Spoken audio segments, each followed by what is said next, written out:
एक्लै पर्छ।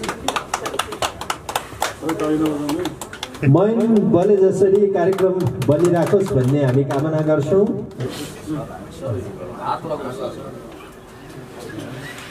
कृपया ताली बजाएर कार्यक्रममा चाहिँ ऊर्जा थपिदिनको लागि आग्रह गर्छु। बवाल हुन्छ कि अरू बवाल हुन्छ हेर्नु। यस बिए नेपालको प्रेजेन्ट बब्बाल रियालिटी शो को मुख्य उद्देश्य भनेको एउटा संगीत क्षेत्रको विकास गर्नु हो र यसको विकास गर्नको लागि हजुरहरू सबैको एउटा साथ र सपोर्ट पाइयो भने मात्र हामीले यस संगीत क्षेत्रलाई विकास गर्न सकिन्छ। सो हजुरहरूको साथ र सपोर्ट सधैँभरि यसरी नै पाइन्छ भन्ने आश गर्दै यस छोटो स्वागत मन्तव्यबाट छुट्टिन चाहन्छु। धन्यवाद। तपाईहरुको माझमा म कहिले राम्रो कहिले नराम्रो आफ्नो मनमा लागेको भावनाहरू राख्दै अगाडि बढ्दै गए। सारा दर्शकको गाली पनि पाए, ताली पनि पाए र अब हामीले यसरी सामाजिक सञ्जालमा आएर कराएर मात्र गफ दिएर मात्र हुँदैन भनेर मैले चाहिँ यो सङ्गीत भविष्य अभियान मेरो निरन्तर 3-4 वर्ष जति भयो मैले निःशुल्क सङ्गीत सिकाइराखेको र अब यो सङ्गीत भविष्य अभियान मैले किन नाम जुराएँ भने सङ्गीतबाट भविष्य बन्नुपर्छ अरूको भनेर राखेँ। तर धेरैलाई हजारौँलाई सङ्गीत सिकाइयो, सङ्गीत सिकाएपछि भविष्य दिन सकेन। अब चाहिँ भविष्य दिनुपर्छ भनेर मैले यो बवाल सो भनेर यही सङ्गीत भविष्य अभियानबाट प्रसार गर्न हामीले लागिराखेको छौँ। र अब यो कार्यक्रम त पब्लिकमा हामीले फाल्छौँ। पब्लिकमा सबैले देख्ने भइसकेपछि अब हामीले यो पुरस्कारको पनि हामीले 50,000 देखि 10 लाख चाहिँ हप्तामा 7 जनालाई दिने भन्ने निर्णय गरेका छौँ र यसको लागि चाहिँ मलाई साथ सपोर्ट हौसलामा सबैले दिइराख्नु भएको छ हामीलाई। अनि अर्को कुरो यो पैसाहरूको कुरो चाहिँ हामीले एउटा सिस्टम एउटा नीति अनुसार हामीले हाम्रो यस कम्पनीको अनुसार वितरण गर्छौँ। यो सानो जानकारी चाहिँ मैले अहिले तपाईँहरूलाई गरिहालेँ। अरू बाँकी अब बिस्तारै बुझ्नुहुनेछ। अब पहिला सुरुमा त यो कार्यक्रम पब्लिकमा आउँछ।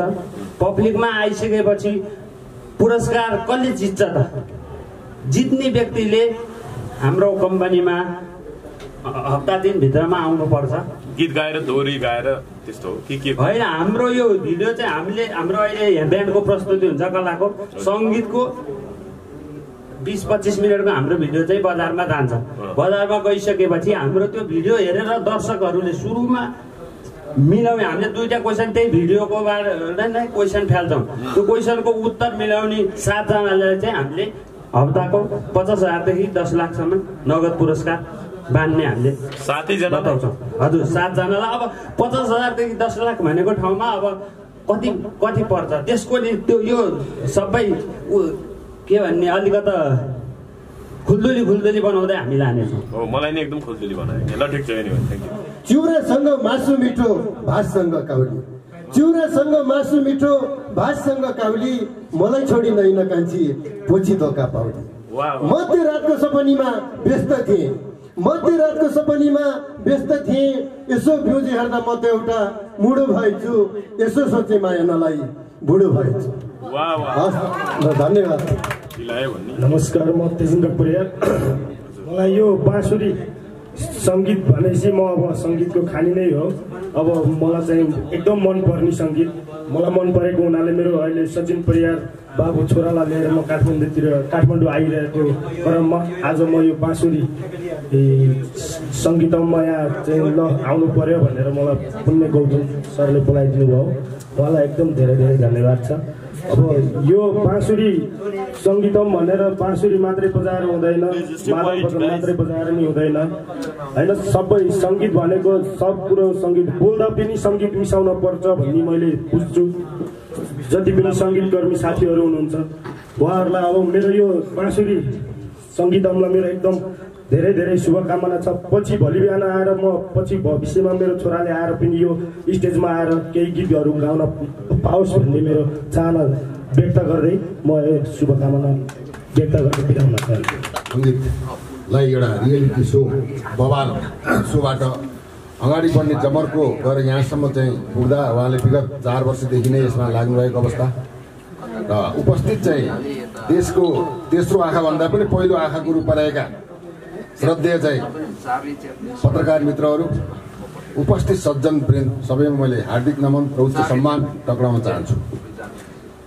देश काल परिस्थिति अनुसार के छ भन्दा यो साहित्य सङ्गीत भनेको जीवनको एउटा बाँच्ने आधार, एउटा बाटो र पाटो भएको हामीले यसलाई महसुस गरेका छौँ। र यो सङ्गीत के भन्छ भन्दाखेरि साहित्य सङ्गीत कला विहीन साक्षात् पशु वृक्ष विषाणहीन भन्छ। कुनै पनि व्यक्तिमा साहित्य कला सङ्गीतको ज्ञान छैन भने ऊ पशु तुल्य हुन्छ। त्यसैले यो कठिन चाहिँ के भन्दा वाद्यवादन कठिन विषय सारो र यो विषय सारलाई अहिलेका युवाहरूले देशमा रहेका विकृति, अन्याय, अत्याचार, भ्रष्टाचार, बलात्कार जस्ता विविध अब राजनीतिक मुद्दामा देशका सरकारले गरेका विभिन्न गलत सम्झौताको विरुद्धमा राष्ट्रलाई बचाउने मुद्दामा अग्रसर भएको अवस्था छ। अब यो पुराना अनुहारबाट देश बन्दैन। यस्तै युवाहरूबाट यस्ता कार्यक्रमहरू अगाडि बढाएर देशलाई सफल, सजग र एउटा के भन्दाखेरि सफल समाज र राष्ट्रको रूपमा रूपान्तरण गर्न जरुरी छ। त्यसैले आज हामीले हेरेका छौँ समाज अक्रान्त भएको अवस्था छ। आज बाबुले आफ्नो छोरीलाई छोडेको अवस्था छैन। आज चाहिँ के भन्दा दिदी र दाजु र बहिनीमा एउटा के भन्दा गलत सम्बन्ध भएका परिस्थिति आएका छन्। समाज अक्रान्त र चाहिँ के भन्दा विभक्त भएको समाजलाई सुधार्नु पर्ने के भन्दा तपाईँ जस्ता युवाहरूको एउटा कर्तव्य र अधिकार हुन आउँछ। त्यसैले हामी के चाहन्छौँ भन्दा यो देशलाई सुरक्षित संरक्षित गर्नको लागि यस्ता वाद्यवादन, यो कला, यो सङ्गीतलाई बढावा दिएर अगाडि बढ्ने मुद्दामा सबै लाग्नुपर्छ भन्ने मलाई लाग्दछ। धेरै धेरै धन्यवाद आयोजक मित्र। यो बवाल सोको तर्फबाट आयोजना गर्न लागि यो कार्यक्रमका आदरणीय विशिष्ट अतिथि, ख्यातिप्राप्त प्रखर वक्ता, समाजसेवी, दिग्गज, देशभक्त व्यक्तित्व, मेरा आदरणीय व्यक्तित्व हुनुहुन्छ कृष्ण प्रसाद शर्मा यानी कि केपी शर्माज्यू। फेरि केपी शर्मा भन्नाले प्रधानमन्त्री मात्रै नसम्झिनु होला, उहाँको राप ताप शौर्य प्रधानमन्त्री भन्दा कम छैन। मेरो उहाँ आदरणीय व्यक्तित्व हुनुहुन्छ र सबैको प्रशंसा योग्य व्यक्तित्व पनि हुनुहुन्छ। त्यसै गरी आजकल तपाईँहरूले सामाजिक सञ्जालका भित्तोहरूमा तेज तरार ढङ्गले भविष्यवाणी गरिरहेको एउटा महानुभाव देख्नुहुन्छ, जसलाई दैलेखी गुरु भनेर यहाँहरूले चिन्नुहुन्छ। र उहाँले एउटा खतरनाक र डरलाग्दो भविष्यवाणी पनि गरेर जानुभएको छ। जानु त भएको छैन, बस्नु भएको छ। यहाँ चाहिँ गरी भ्याउनु भएको छैन, तर मिडियामा छ्यापछ्याप्ती छ। केही दिनभित्र बवाल वक्तपात हुन्छ भन्ने टाइपको उहाँको भविष्यवाणी आएको छ। यो विषयमा पछि हामी कुराकानी गरौँला। उहाँलाई पनि म अतिथिको रूपमा यहाँ धेरै नै धन्यवाद दिन चाहन्छु।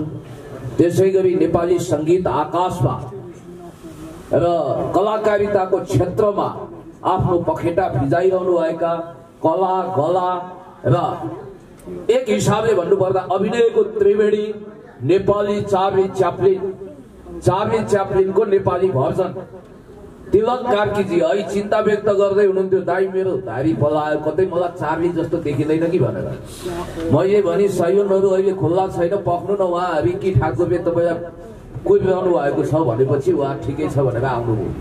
र चार्ली च्याप्लिनजीको नामै एकदम टिपिकल छ। हुन त कतिपय कलाकार उहाँले भन्नुभयो कोही बल्छी धुर्बे हुनुमा सन्तुष्ट हुनुहुन्छ, कोही गैडा हुनुमा, कोही मुलाको साग, कोही गोप्ते काजी, कोही के होइन। जे होस्, तर उहाँ चाहिँ चार्ली च्याप्लिन भनेर उदाउनु भएको छ। त्यस्तै यहाँ देख्नु भएको छ उहाँले अहिले बोल्न त स्वीकार गर्नुभयो। शुभकामनाका शब्दहरू एकछिनपछि उहाँ केही राख्नुहुनेछ। यो कार्यक्रम औपचारिक रूपमा समापन भइसकेपछि हामी सचिन बाबु यत्र तत्र सर्वत्र जता ततै छाएको के छ त नि हजुर, ठिक छ त नि हजुर भनेर बडो लेग्रो तानेर मिठासपूर्ण ढङ्गले अभिव्यक्ति दिनुहुने बाबु। हामी एपी1मा पनि सँगै थियौँ, उहाँ म सचिन बाबु एपी1को कार्यक्रममा पनि। र यहाँ उहाँ आउनु भएको छ सचिनको बुवा तेजेन्द्रजी, जसले आफू बत्ती मुनिको अँध्यारो भएर, लालटिन वा मैन्टल मुनिको अँध्यारो भएर पनि आफ्नो सङ्गीतको प्रतिभालाई कुण्ठित गरेर पनि आफ्नो छोराको कला प्रतिभा डान्स सबैलाई उजागर गर्दै अगाडि बढिरहनु भएको छ। गरिबी रोग भोगसँग जुधेर पनि ढुङ्गाको काप फोरेर पनि उम्रन्छ पिपल भन्ने राष्ट्रकवि माधव प्रसाद घिमिरेको त्यो महान उद्गारलाई साकार बनाइरहनु भएको छ। हामी यहाँ छौँ र हामी यहाँ हुनुको कारण आयोजक मित्रहरू हुनुहुन्छ। तपाईले देखिरहनु भएको छ। नाम सुन्दा पनि पहिला त विचित्र लाग्थ्यो, रूपक बाँसुरी। बाँसुरी बज्नै बाँकी छ साथी हो। उहाँको थर के होला, मलाई त्यसको यति ठुलो खोज हो कि त्यति धेरै ठुलो खोज चाहिँ क्रिस्टोफर कोलम्बस अमेरिकाको पनि भएको थिएन। पछि पत्ता लाई छाडी उहाँ पाण्डे हुनुहुँदो रहेछ। केही महिना अगाडि माइतीघर मण्डलामा आन्दोलन चलिरहेको थियो। दारी जुङ्गा खौरिनी हुने यसो हेर्दा हाउहाउ कटाक्ष हेर्दा गिरिजा बाबुको नेपाली भर्सन जस्तो अग्लो, अलिअलि दुब्लो, अहिले त मोटाउनु हो र ह्याङ्गरमा कोट झुन्ड्याए जस्तै थियो त्यतिखेर उहाँको आकृति। तर बोल्नमा सिपालु, काहीँ नडराउने काहीँ नलजाउने एउटा पात्र उभियो मेरो अगाडि र मलाई व्याख्याक्ति पार्यो। त्यो पात्रले त्यहाँ प्रयोग गरेको शब्दले उसलाई रातारात स्टार बनाइदियो। 10-20 वर्षसम्म सङ्गीतमा साधना गरेर पनि लाइटमा चम्किन नसकेको त्यो पात्र अरू कोही नभएर यहाँ देखिरहनु भएको छ रूपक बाँसुरीजी, जसले हामीलाई यो कार्यक्रममा आमन्त्रण गरेर धन्य बनाइदिनु भयो। म उहाँलाई धेरै धेरै धन्यवाद दिन चाहन्छु, उद्घोषक महोदयले। अनि त्यसपछि हाम्रा कार्यक्रमका अरू प्रस्तुताहरूले, स्वागत भाषणकर्ताले आफ्ना कुराहरू राखिसक्नु भएको छ। दैलेखी गुरुले पनि राख्नु भएको छ, आदरणीय सरले पनि राखिसक्नु भएको छ। अब मैले यति भनौँ कि यहाँको आज उद्घाटन पनि अलि भव्य नै रहेछ, मैन रकेट जस्तो रहेछ। आजकल यो लाइटरहरू अलि चिसा हुन्छन्, बल्न अटेरी गर्छन्, धन्न बल्दियो र यो बालेर हामीले अखण्ड दीप जस्तो प्रज्वलित गर्न पाएका छौँ। र उही श्रेष्ठस्थानी व्रत कथामा महादेवले कैलाशकूट दरबारको पहिला सतीदेवीलाई कैलाशकूट दरबार देखाउन लानु भएछ। खरले छाएको भित्तो भएको एउटा दरबार। कहीँ यो दरबार हुन्छ भने भित्तो च्यातेपछि त झल्लाकार दरबार देख्नुभयो अरे। यहाँ उद्घाटन गर्न हामीले यसो पर्दा उगारेको कैलाशकूटको त्यो भित्तो च्याते जस्तै यहाँ त हामीले देख्यौँ बवाल सो। बवालै छ साथी हो, बवालै छ। यो कुनै नाटक होइन, नौटङ्की होइन, यो यथार्थ हो। अनि यहाँ रहस्यको पेन्डोरा बक्स किन खोल्नु भनेर अहिले पख्नुस् न, प्रतीक्षाको फल मिठो हुन्छ भन्दै रूपकजीले एउटा सरप्राइज दिनुभयो। अब पुरस्कारको मामिलामा नेपाली समाज पुरस्कार दाताहरूको रेपुटेसन मैले भनिरहनु पर्दैन कस्तो छ भनेर।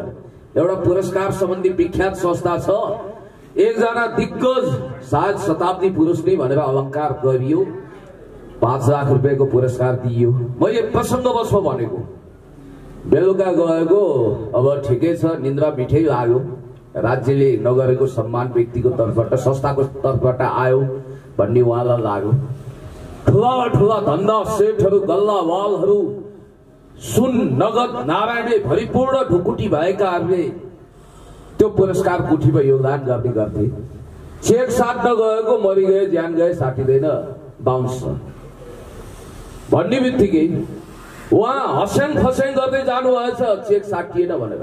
उहाँले भन्नुभएछ हाम्रो परम्परै यही हो, यो चेकको अंकित रकम जम्मा 5 लाख हो, तपाईलाई हामीले 50 लाख 1 करोड भन्दा ठुलो सम्मान दिउँ, त्यहाँभन्दा बढी तपाईलाई के चाहियो? पैसा हामीलाई, सम्मान तपाईलाई भन्नुभएछ। कौन बनेगा करोडपतिको नेपाली भर्जन हो कि यो?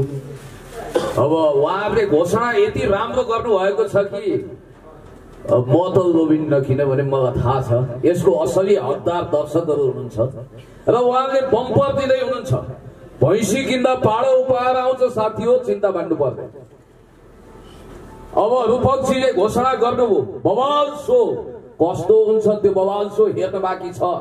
म उहाँलाई यस मानेमा पनि हामी सबैको तर्फबाट कृष्ण सर, चार्लीजी, हाम्रो तेजेन्द्रजी, दैलेखी गुरु सबैको तर्फबाट अर्को एउटा कुरामा धन्यवाद दिन चाहन्छु। खादा त उडाउनु नि भयो, अरू ठाउँमा पनि उडाउनुहुन्छ। यो महान टोपी, हाम्रो कैलाशको शिर जस्तो टोपी पनि उहाँले लगाइदिनु भयो। धेरै धेरै धन्यवाद आयोजक मित्रहरू, तपाईहरुलाई हामी हृदय खोलेर धन्यवाद दिन चाहन्छौँ। हामी महान देशभक्त नेपालीहरूले खोलेको यो संस्थाको उत्तरोत्तर प्रगतिको कामना पनि गर्न चाहन्छौँ। त्यति मात्रै होइन, हामी जननी जन्मभूमि स्वर्गादपि गरिएसी motherland are greater than heaven. हाम्रो देश स्वर्गभन्दा प्यारो हुन्छ भन्ने मान्यता राख्ने हामी सबैले नेपालको चन्द्र सूर्य अंकित यो महान राष्ट्रिय झण्डा यहाँ फरफराइरहेको र ब्यानरमा पनि राष्ट्रिय झण्डालाई गौरवान्वित गरेको देख्दा हाम्रो छाती गर्वले ढक्क फुल्यो, हाम्रो नाक घेरौला जत्तिकै भयो। हामी गौरवान्वित भयौं, पुलकित भयौं, खुसी भयौं। फेरि पनि मिठाई नै बाँडौला चाहिँ हामी खुसी भएको हुनाले एकचोटि हृदय खोलेर धन्यवाद दिएन भने 3 जुनी नर्क खसिन्छ यदि नर्कको अस्तित्व छ भने। हजुर, यति भनिसकेपछि मैले अर्को कुरा यहाँलाई निवेदन गरौं। अब रूपकजीको कार्यक्रममा आउँदा क्यामेराहरूको लाइन छ। हुन त आजकल आन्दोलन भनिएका अभियन्ताहरूले चलाएका प्राय आन्दोलनमा पुलिस ज्यादा, आन्दोलनकारी कम हुन्छन्। अझ आन्दोलनकारीको संख्या घटेको भए पुलिसले चिन्ता गरेर हो कि किन हो, सिभिलका पनि मान्छेहरू छोडेर आन्दोलनकारीको संख्या बढाइदिने गर्दो रहेछ। कम्ब्याट ड्रेस लगाएको त उता हुन्छन् नि। त्यस्तै गरी यो कार्यक्रममा पनि दर्शकको रूपमा जो सोसियल मिडिया ह्यान्डल गर्ने 101 साथीहरू आउनु भएको छ, सबै मित्रहरू मेरो आदरणीय हुनुहुन्छ, इन्टिमेट फ्रेन्ड हुनुहुन्छ। म सबैलाई धन्यवाद दिन चाहन्छु। सबैको नाम एकमुष्ट मैले लिएँ, सबैलाई मैले धन्यवाद भनी। यति भनिसकेपछि पक्कै पनि म गालीको पात्र हुने छैन। हामी सेम टु यु भन्छौँ। Thank you. अब मैले भाषण भूषण लामो गर्न खोजेँ, म अब टुङ्ग्यौनीतिर लाग्छु। तपाईँहरूलाई थाहा छ तपाईँहरू कुन कुराको प्रतीक्षामा हुनुहुन्छ, यो कुरो पनि मैले तपाईँहरूको यो 5 वर्षको अन्तरङ्ग सङ्गतले पत्ता लगाइसकेका छु। कार्यक्रम कति लामो हुनुपर्छ, कुन फ्रेममा बोल्नुपर्छ भन्ने कुरोको अभ्यास तपाईँहरूले हामीलाई गराउनु भएको छ र यो बडो यो जिम्मेवारी बोधको हिसाबले यो प्रमुख अतिथि, विशिष्ट अतिथि हुनु भनेको मञ्चमा गजरम्म पर्नु, टाउको हल्लाउनु, बुझी भावमा पूर्व राजा ज्ञानेन्द्रको जस्तै शान देखाउनु, यो गर्नु होइन। प्रमुख अतिथि भनेको त्यो कार्यभार हो जसले त्यो संस्थाको हर हमेशा भलो चिताउँछ, आवश्यक पर्दा मद्दत पनि गर्छ। भन्नुहोस् तपाईहरुलाई हामीले कुन मोर्चामा मद्दत गर्नुपर्छ? हामी तयार छौं। म पुण्य गौतम, कृष्ण प्रसाद सर, अनि त्यसपछि चाबीजी, अनि ज्योतिष महोदय र यहाँ हाम्रो तेजेन्द्रजी पनि खडा हुनुहुन्छ। हामी लगायतका हामी सबै खडा छौं। तपाईहरुलाई के मद्दत गर्नुपर्छ हामी गर्न तयार छौं। यति भनिसकेपछि मैले अन्तिममा के कुरा निवेदन गरौं भने हामी अहिले यो सांगीतिक माहौलमा छौं। यहाँ कुराले चिउरा नभिज्ने हुनाले संगीतले चिउरा भिजाउनु पर्ने आवश्यकता देखियो। एकछिनपछि रूपकजीको त्यो लामो लामो बाँसुरी, अजङ्गको बाँसुरी कता छ त्यो पनि बज्ला कि नबज्ला थाहा छैन, बजाउनु होला। संगीतको सारे ग म प धा नि सा आदि इत्यादि पनि यहाँ गुन्जिएला। रूपकजी, आयोजक मित्रहरू, तपाईहरु सबैलाई म नमागेको एउटा निशुल्क सल्लाह दिन चाहन्छु। लाओ त्से, जसको नाम तपाईले सुन्नु भएको छ, चीनमा कन्फ्युसियस जतिकै सम्मानित हुनुहुन्छ, वृद्ध अवस्थामा पुग्नु भएको थियो। गुरुदेव, हामीलाई जीवनको सबैभन्दा महत्त्वपूर्ण दीक्षा शिक्षा दिनु होला भनेर भन्नुभएको छ। उहाँले भन्नुभयो म केही गर्छु उही सुकरातको जस्तो, मैले केही बुझेको छैन भन्ने मलाई थाहा छ, तर त्यो कुरा तिमीलाई थाहा छैन। म अज्ञानी छु भन्ने मलाई थाहा छ, तर तिमीलाई आफू अज्ञानी भएको थाहा छैन भन्नुहुन्थ्यो। त्यो भन्दा ठुलो दर्शन के हुन सक्थ्यो र फिलोसफी, जसले युवाहरूलाई भड्काएको अभियोगमा हेलक विष पिएर ग्रीस, एथेन्स, युनानका तत्कालीन शासकहरूले ठहरै पार्न खोज्दा पनि हँसी हँसी स्वीकार गर्नुभयो। ट्रुथको निम्ति, सत्यको निम्ति, न्यायको निम्ति, इन्साफको निम्ति, देशको पक्षमा, जनताको पक्षमा, विश्व जनको हितमा सुकरातले गरेको त्याग लट्टर छैन। अब यहाँ त के छ भने उही 3-4 वर्ष 5 वर्षमै बन्जाक्रीले सुटुक्क लगेर गुफाभित्र छिराएर मिठे झाँक्री बनाएर फर्काएर ल्याइदिएको जस्तो भविष्यवाणी गर्नेहरूको फेरि उहाँलाई भने होइन है मैले, उहाँ ज्योतिष हुनुहुन्छ। राजनीतिक भविष्यवेत्ताहरूको कमी छैन। प्रधानमन्त्रीज्यूले त कहिलेकाहीँ यति कमाल गरिदिनुहुन्छ कि मुन्द्रेको कमेडी क्लब पनि स्याप्पै सुक्ने खतरा बढ्यो। कपिल शर्माले सोनी गर्न मानेनन् भे, त्यही अर्को कपिल शर्मा हुनुहुन्छ सिंहदरबारमा, म किन आउनु भने मैले सुनेको है। त्यस कारणले गर्दाखेरि हामी हाँस्न पाएका छौँ। अनि गजबको अचम्मको कुरा लाग्छ तपाईलाई कि सेपरेसन अफ पावर, शक्ति पृथकीकरणको मान्यता विपरीत गएर मोन्टेस्क्यूको थ्योरी छ नि सर, त्यसको मान्यता विपरीत गएर कुनै समय खिलराज बेग्बी जो चीफ जस्टिस थिए, सिटिङ चीफ जस्टिस अर्थात् प्रधान न्यायाधीशलाई प्रधानमन्त्री बनाइएको थियो। आजकल प्रधान न्यायाधीश सोलेन्द्र शमशेर जबरा कता कता केपी ओली ज्यूको देदीप्यमान चेहरामा कतै भिलाए जस्तो र उही श्री संस्थानी व्रतकथामा महादेवले दुईटा जटा पछार्नु भएको थियो रे, त्यसबाट वीरभद्र र महाकाली नामक भयंकर शक्तिशाली वीरहरू अजङ्गका पुरुषहरू जन्म भएर त्यहाँ ताण्डव गरेका थिए भन्ने सुनेका थियौं। उहाँको जटाबाट पनि कहिले महेश बस्नेत जन्मिनुहुन्छ, कहिले को जन्मिनुहुन्छ, विचित्रको लीला छ। अब मलाई नै झन्डै बहुरूपिया हजार चित्रले भएका शेष नागले वर्णन गर्नुपर्ने मान्छे जस्तो अनेक अवतार 10 अवतार धारण गर्ने भने जस्तो उहाँले प्रतीकको रूपमा मलाई झन्डै पेश गर्नु भएन। त्यो प्रतीक चाहिँ प्रधानमन्त्रीज्यूलाई सुहाउँछ। कृपया त्यसबाट विभूषित हुन म अयोग्य छु। मलाई जहाँसम्म लाग्छ मोन्टेस्क्यूको स्पिरिट अफ ल भन्ने किताबको सार तत्त्वलाई ठाडै अवज्ञा गरेर आफै बोक्सी आफै झाँक्री प्रधान न्यायाधीश आफै पल्टिएर उहाँले भविष्यवाणी सुनाइसक्नु भएको छ। संसद ज्यान गए पुनर्स्थापना हुँदैन, यति भनेपछि त काफी भइहाल्छ। मुन्द्रेको कमेडी क्लब भन्दा प्रधानमन्त्रीज्यूको कमेडी सो व्यापक रूपमा चलिरहेको छ। हामी आफैले आफैलाई धन्य सम्झिनुपर्छ। 21औं शताब्दीमा यति हँसाउने चुड्किएला आवाज प्रधानमन्त्री हामी अहिलेसम्म देखेका थिएनौं। खैर, अब म अन्तिम विषयवस्तुमा आउँछु। लाओत्सेलाई महान ज्ञान दिनको निम्ति आफ्नो शिष्यहरूले उत्प्रेरित गरिसकेपछि लाओत्सेले गर्नु भएछ। बस त्यति हो। गर्दैमा त्यहाँभित्र 3 त्रिलोक 14 भुवन सारा कुराहरू त अटाउँदैन, त्यहाँ ब्रह्माण्ड नै अटाउँदैन, त्यहाँ केही पनि थिएन। अरे बाबा, हामीले त केही बुझेनौँ गुरुदेव भनेछ। अनि लाओत्सेले भन्नुभएछ, मूर्ख नबन केटा हो, बुद्धिमान हो। तिमीहरूलाई मैले दिन खोजेको उपदेश के हो भने मेरो यो मुखमा यो जिब्रो अहिलेसम्म पनि जिउका तिउ छ। म चिहान जाँदा पनि, मसान घाट श्मशान जाँदा पनि यो रहिरहनेछ। तर यी दाँतहरू हेर त, त्यतिखेर नक्कली दाँत लगाउने चलन पनि थिएन। अहिले त स्केलिङ गरेर मुसुक्का हाँस्नेहरू धेरै छन्। युवा नेता पनि स्केलिङ गरिएको दाँत लिएर स्टुडियोमा जान्छन्। हाछ्यु गर्दा कहिले त्यहाँ दाँत फुक्लिएर क्यामेरा नै अफ गर्नुपर्ने बिजोग हुन सक्छ, त्यहाँ बवाल हुन सक्छ। यो कुरा पनि मैले सुनेको छु। त त्यतिखेर त नक्कली दाँतको चलन थिएन, एउटै पनि दाँत गुरु लाओत्सेको थिएन। उहाँले एउटा महान गुरु मन्त्र त्यसपछि दिनुभयो। उहाँले भन्नुभएछ, धेरै एक्सट्रिम कडा नहुनु, कडा चिज चाँडै टुट्छ, फुट्छ, सिद्धिन्छ। यो जिब्रो जो हाड छैन, नरम छ, यो टिकिरहेको छ। नरम भएर बाँच्नु भन्नुभएछ। रूपकजी, तपाईँ हामीले पनि नरम हुनुपर्छ है। धेरै कडा भइयो भने टुट्टी फुट्टी खतरा हुन्छ। नरम भइसकेपछि जिब्रो जस्तै दीर्घजीवी हुन सकिन्छ। म यति भनिसकेपछि यो संस्थाको तर्फबाट आयोजना गर्न लागि हरेक शो बवाल हिट होस्, ट्रेन्डिङमा छाओस्। रूपकजीको जुन भाइरल हुने समीक्षा छ, उहाँ लगायत उहाँको टिमको, त्यो पनि यही कार्यक्रमले पुरा गरोस्। म यति भनिसकेपछि सबैलाई अलिकति बढी बोलेर हैरान तुलाएको म फेरि पनि क्षमा माग्दै म पुण्य गौतमको तर्फबाट सबैलाई wish you all the best भन्न चाहन्छु, शुभकामना व्यक्त गर्न चाहन्छु। र गाउनुहोस्, नाच्नुहोस्, झुम्नुहोस्, के कला छ देखाउनुहोस्। बाथरुम सिङ्गर हुन पनि नालायक मानिसहरूले यति धेरै पाडे पुराण लगाइसकेपछि पक्कै पनि यहाँहरूले बाहिर गएपछि मेरो गाली गर्नु हो भने नि अन्यथा हुने छैन। मलाई खुनखुत्रो उतार्नु हो भने पनि म अन्यथा मान्ने छैन। धन्यवाद, नमस्कार। धेरै धेरै स्वागत छ बब्बाल शोमा यहाँहरूलाई।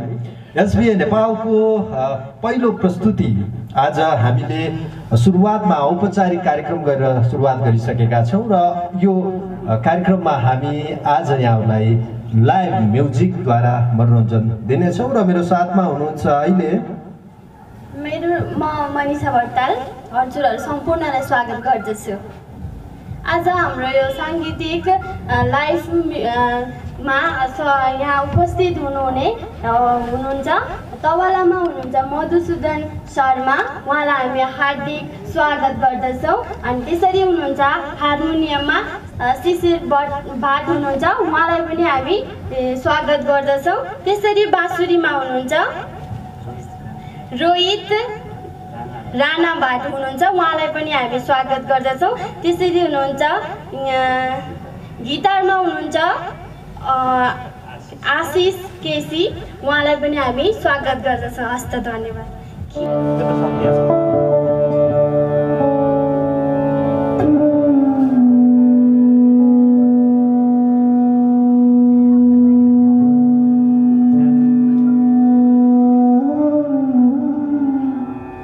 Thank you.